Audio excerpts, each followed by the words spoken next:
श्रीमद् रामायणम्।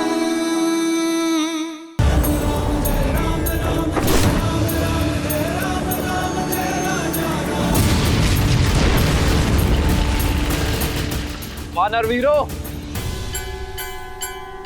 लंका का द्वार खुल गया है तुम सबके लिए। जय श्री राम। जय श्री राम।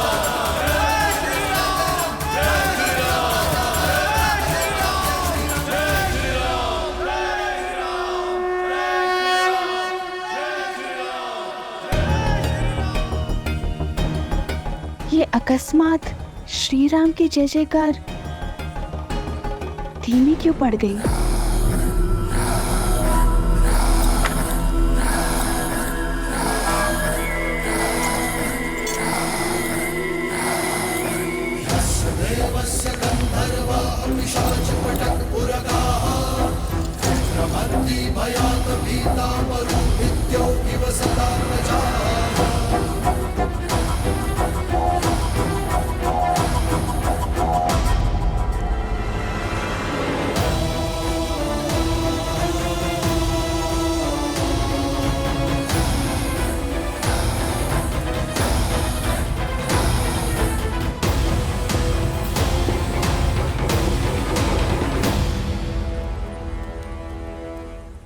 सीता, बुरा समाचार है। न जाने ऐसा क्या हुआ कि लंकेश ने स्वयं रणभूमि में उतरकर इस खेल को समाप्त करने का निर्णय लिया है। और जहां रावण के पग पड़ते हैं, वहां छल बल की सीमा लांघी जाती है। वहां युद्ध नीति का हर नियम टूट जाता है। मेघ कितने भी घने काले हों, सूर्य उन्हें चीर कर निकल ही आता है। मेरे श्री राम के धर्म और कर्म के आगे रावण के अधर्म और अन्याय को घुटने टेकने ही होंगे त्रिजटा, जिनके आने मात्र से लंका थर-थर कांपने लगी है। लंका पर उन श्री राम की विजय पताका लहराना निश्चित है। रावण का अंत निश्चित है त्रिजटा।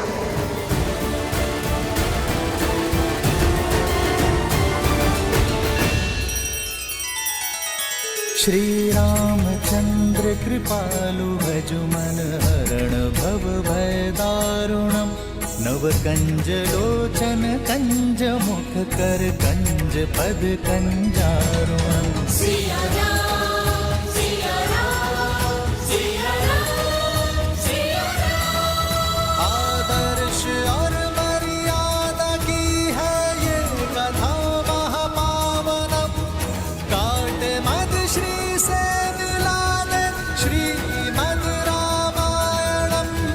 श्रीमद् रामायणम्।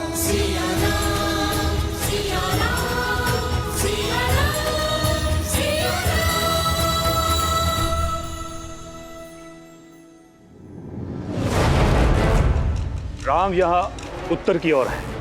इनकी सबसे दुर्बल कड़ी है सुग्रीव, जो यहाँ दक्षिण दिशा में है। सर्वप्रथम कुंभ और निकुंभ उत्तर से प्रहार करेंगे और सुग्रीव को यहाँ घेरेंगे। किस पर कैसे प्रहार करना है, क्या प्रहार करना है, अब ये मैं बताऊंगा। युद्ध भूमि में क्या होगा, इसकी योजना अब स्वयं रावण बनाएगा।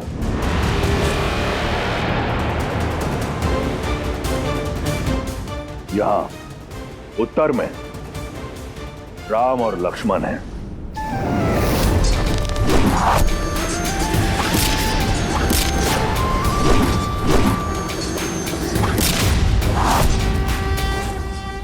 वहां दक्षिण में सुग्रीव और अंगद।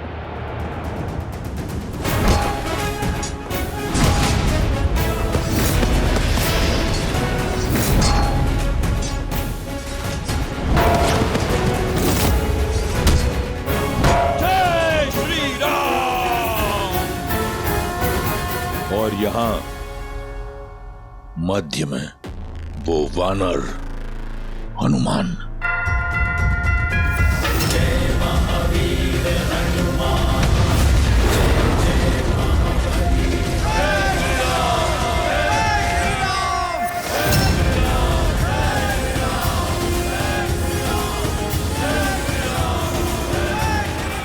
जब शत्रु रणभूमि में प्रबल हो तो उसे दुर्बल करने का सबसे अच्छा उपाय है उसके मुखिया पर वार करना।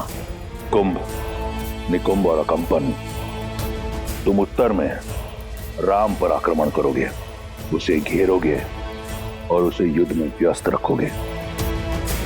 स्मरण रहे, केवल व्यस्त रखोगे। लक्ष्मण भी उसके साथ वहां व्यस्त रहेगा। महोदर और कंपन, तुम दक्षिण में सुग्रीव और अंगद की सेना पर आक्रमण करोगे और उन्हें छिन्न भिन्न करोगे। रास्त, तुम अपनी टुकड़ी के साथ पूर्व से आक्रमण करके सेना को उलझाकर रखोगे।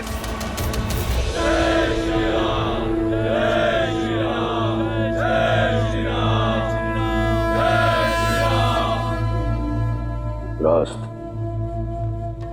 मुख्य द्वार खोलो। परंतु महाराज, मैं जब शत्रु का मनोबल इतना उच्च हो तो उसे तोड़ना आवश्यक है। रावण कोई हिसाब अधूरा नहीं छोड़ता। वार हुआ है तो उसका पलटवार भी होगा। लेन देन अभी शेष है। उन वनवासी और उनके मरकटों को अब ज्ञात होगा कि महादेव ने मेरा नाम रावण क्यों रखा।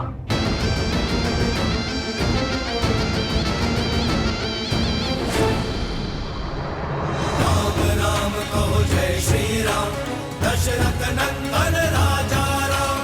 राम नाम भजते हनुमान, अवध बिहारी राजा राम। ओहो ओहो, पग पड़ते श्री राम के जहाँ, शौर्य लालिमा छा जाती। राम नाम का गूंजे गान तो मन में शक्ति भर जाती। ओहो ओहो, राम राम कहो जय श्री राम, दशरथ नंदन राजा राम। राम नाम भजते हनुमान, अवध बिहारी राजा राम। तुम वीर पुरुष, तुम पराक्रमी, तुम मर्यादा के हो स्वामी। साथ तुम्हारा जिसके साथ, तुम संकट हर लो। जय श्री राम। वानरों का उत्साह देखकर ऐसा लग रहा है कि हम आज ही लंका पर विजय प्राप्त कर लेंगे। आगे बढ़ते रहो वीरों, आज मुझे दुश्मन के गढ़ पर श्री राम नाम का ध्वज देखना है। राम की सेना जीतेगी और ध्वज हवा में लहरेंगे। राम नाम कहो जय श्री राम, दशरथ नंदन राजा राम। राम नाम भजते हनुमान, भैया, आज तो प्रतीत होता है कि इस लंका पर हमारी विजय लगभग निश्चित ही है। यदि आज ऐसा हो गया तो इस लंका पर हमारी विजय की पताका मैं स्वयं जाकर फहराऊंगा। नहीं लक्ष्मण, विजय तब तक निश्चित नहीं है जब तक रावण का पतन ना हो। रावण कोई सरल योद्धा नहीं है, एक जटिल योद्धा है। वो इसका उत्तर अवश्य देगा।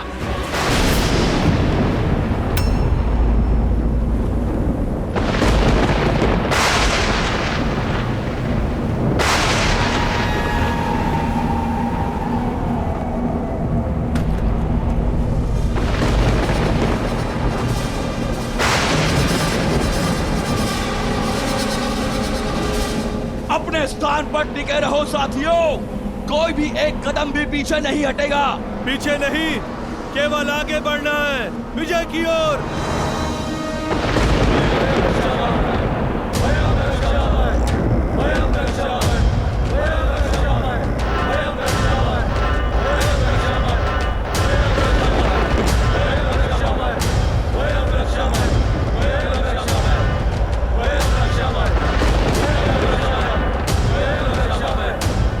ये ध्वनि और धूल की ये आंधी अवश्य ही किसी नए व्यूह की रचना की तैयारी लगती है भैया। हाँ लक्ष्मण, हमें सतर्क रहना होगा कि केवल धूल की आंधी नहीं, इस धूल की आड़ में रावण की सेना प्रहार अवश्य करेगी। तो हम भी चुप नहीं बैठेंगे भैया, प्रतिकार तो अवश्य करेंगे। अंत में विजय हमारी होगी। इतनी सरलता से नहीं लक्ष्मण, क्योंकि सामने शत्रु बड़ा है।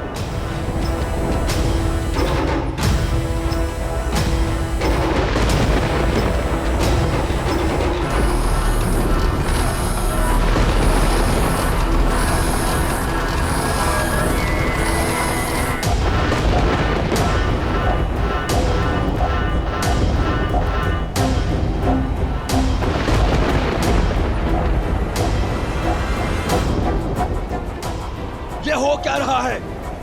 राक्षस सेना वानर सेना को मार क्यों दे रही है? रोक क्यों नहीं रही है? मार्ग तो दे रहे हैं, किंतु वानरों को नहीं। हे प्रभु रक्षा कीजिए। वानरराज, हमारे सैनिकों को बीच से हटाइए, उन्हें पीछे हटने का आदेश दीजिए वानरराज। परंतु क्यों? क्योंकि रावण आ रहा है, किसी नियम को ना मानने वाला यम का स्वामी दशानन लंकेश रावण युद्ध भूमि में पधार रहे हैं।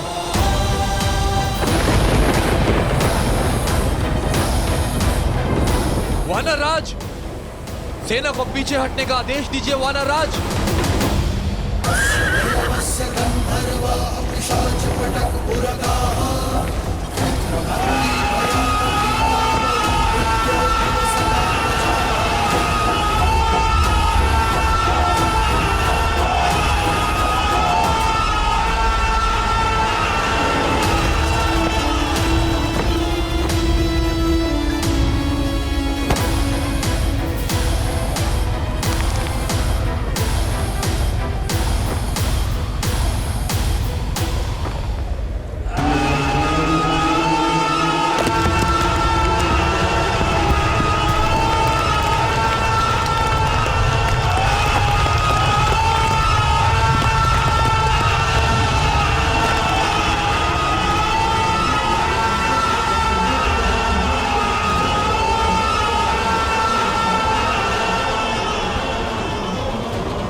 ये रुदान तो माता पार्वती से भी सहा नहीं गया था, और इसी रुदान के कारण महादेव ने लंकेश को रावण का नाम दिया था। ऐसा रुदान जो पाषाण को पिघला दे, लौह में भी दरार डाल दे। हटो, सामने से हटो।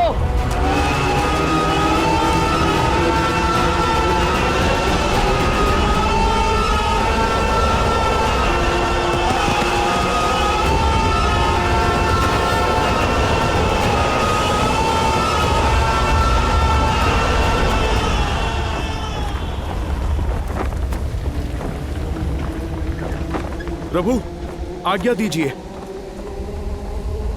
अवश्य हनुमान, सतर्क रहना। जय श्री राम।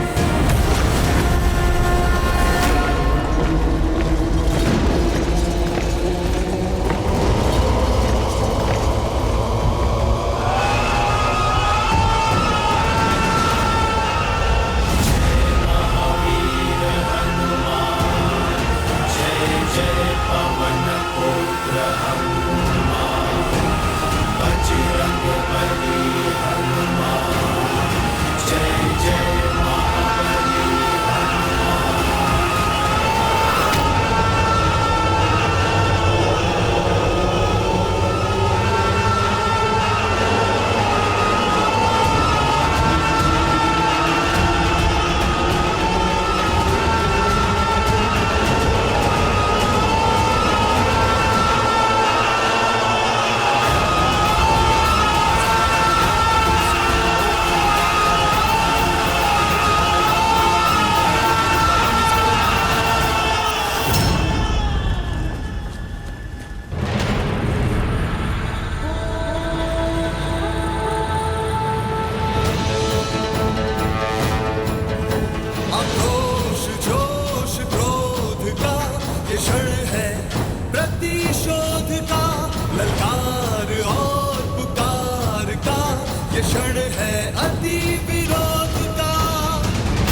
व्यूह रचा है रावण ने।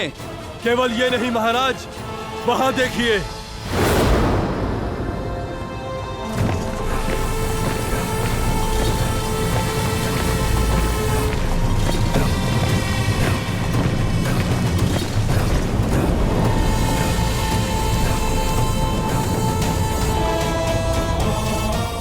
निकम, हमारा उद्देश्य राम को बाकियों से अलग करना है। हाँ, उसके भाई लक्ष्मण को राम से दूर ले जाते हैं और उसके बाद इस लक्ष्मण से मैं निपटूंगा।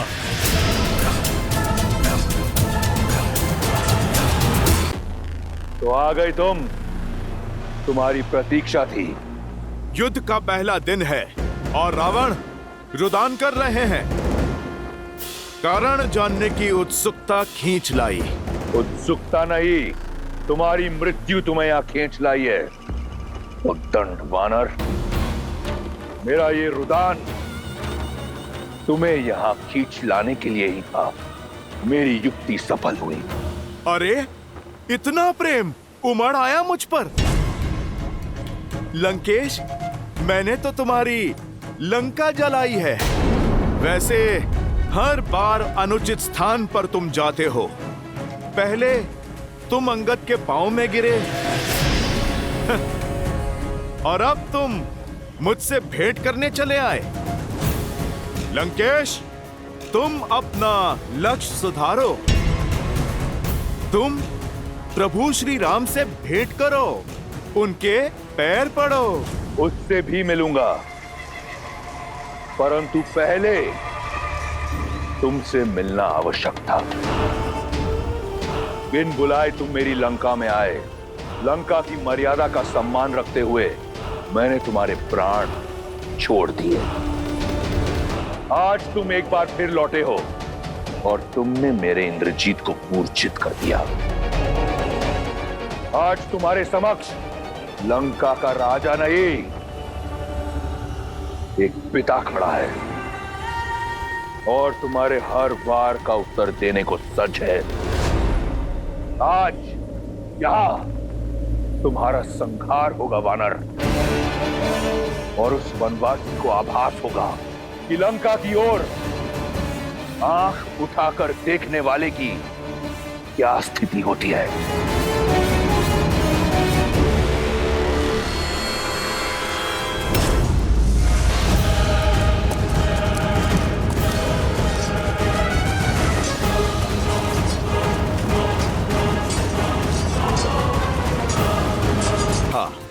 आज सिद्ध हो गया, अधिक बोलने का स्वभाव अपने पिता से ही आया होगा इंद्रजीत और अक्षय कुमार में।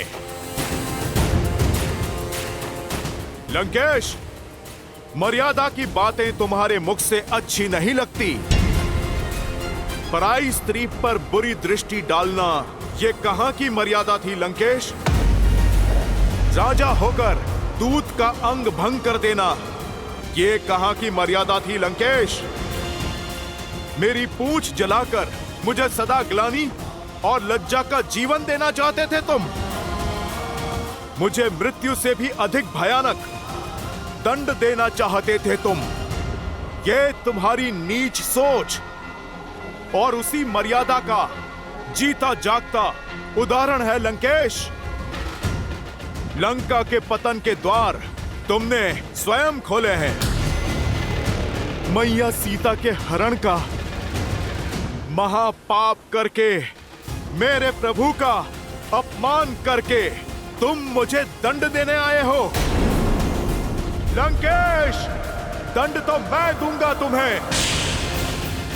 मेरे प्रभु और मेरी माता के अपमान का।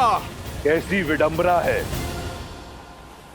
जब राम और लक्ष्मण ने मेरी बहन की नाक काटी तो उन्होंने मर्यादा नहीं लांगी।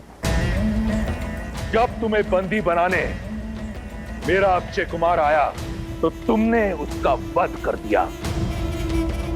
वो मर्यादा का उल्लंघन नहीं था। दंड स्वरूप जब मैंने सीता का हरण किया तो मैं महापापी, महाअज्ञानी। एक बात तो सिद्ध हो गई, तुम्हारे और मेरे बीच कोई बात नहीं हो सकती। और दूसरी कि तुम कोई साधारण वानर नहीं हो। और आज तुम्हें ज्ञात होगा कि तुम्हारा सामना जिससे है वो भी कोई साधारण राक्षस नहीं। बहुत हुई बातें, अब संहार होगा। जय